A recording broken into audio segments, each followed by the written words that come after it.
Egun on guztioi. Euskal Herriko beste hainbat udarrietan gertatu den moduan, Maderuski gaur Irungo udalbatzen ere atxilotuen jatorria publiko egiteari buruz eztabaidatu behar dugu. Oso tristea iruditzen zaigu, benetan, Espainiako eskuin mutur xenofoboak sustatu duen eztabaida faltsu horrek gaurkoan gure denbora lapurtzea.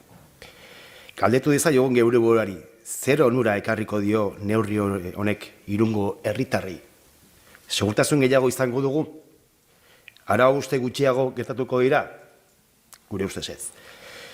EH Bilduko kideok oso garbi dugu neurri honek kolektibo jakin bat estigmatizatu eta bere aurkako gorrotoa sortzea besterik ez du bilatzen. Irizpide hori martxan jartzeko ez dago inolako segurtasun oinarri teknikorik. Horregaz diote hainbat egituk. Gure ustez, atzean dagoen errazoi bakarra hauteskunde kutsua da. Jendarte kontserbadorean sustatzen ari diren diskurtso xenofoboek eta arrazistek sortu duten olatu horren gainera igotzea hain zuzen ere. Bi mozioetan arrazoi berberak erabiltzen dira. Segurtasuna, gardentasuna, polizien arteko lankidetza, estatistika elikatzea, baina soilik datu jakin batzuk publiko egitari buruz mintzo dira.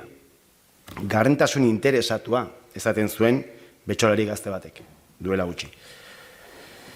Hablan ambas mociones sobre seguridad, transparencia, colaboración policial, pero sabemos perfectamente que tras estas mociones el objetivo es exclusivamente electoralista. No existe ningún argumento técnico que aconseje la publicación de la procedencia de las personas que cometen un delito. Todo lo contrario. Personas expertas nos alertan sobre la estigmatización de ciertos colectivos, lo que viene a ser xenofobia.